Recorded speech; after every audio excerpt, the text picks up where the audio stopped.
I am Maria Garcia de Fleury.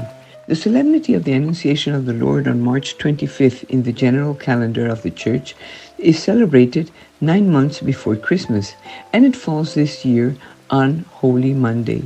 As the general norms establish that the Sundays of Lent and the days of Holy Week have liturgical precedence even over the feasts of the Lord, which is the type of feast in which the Annunciation is classified, its celebration is moved to the first Monday after the octave of Easter, which will be on April 8th.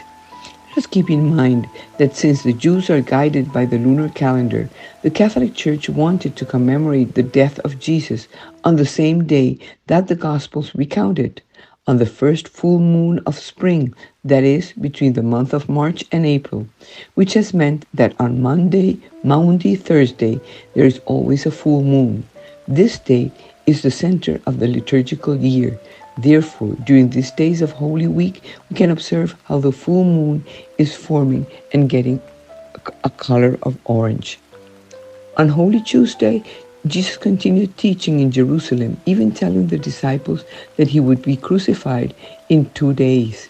This day is also called Controversy Tuesday because Jesus faced the religious leaders of his time who questioned his work as a preacher, as well as the Pharisees who sought to catch him in some word and said to him, "Master, we know that you are truthful and that you truly teach the ways of God, and that you do not let yourself be carried away by anyone. But we ask you, is it legal to pay the tax to Caesar?" Jesus, knowing their malice, answered, "Why do you tempt me, hypocrites? Show me the coin of the tribute."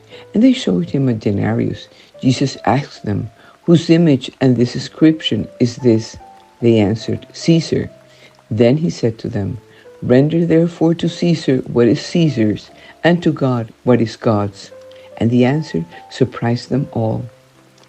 Also in today's Mass readings, it is narrated that Jesus announced both the betrayal of Peter and the betrayal of Judas. Judas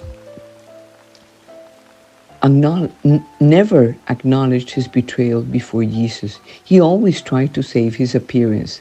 But Peter, for his part, was not deceiving Jesus when he told him that he was going to be faithful until death. His problem was that he trusted exclusively in his strength. He believed himself capable of doing things.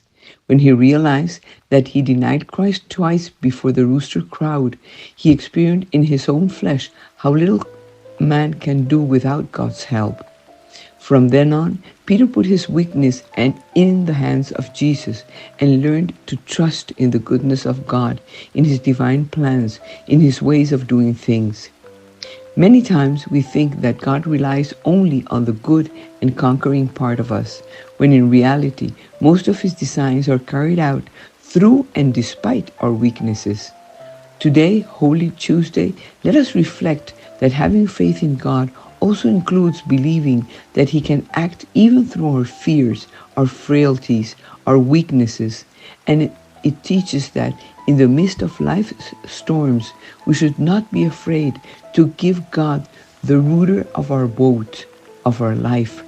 Sometimes we would like to have everything under control, but he has always a broader view because he is God, and with God we always win.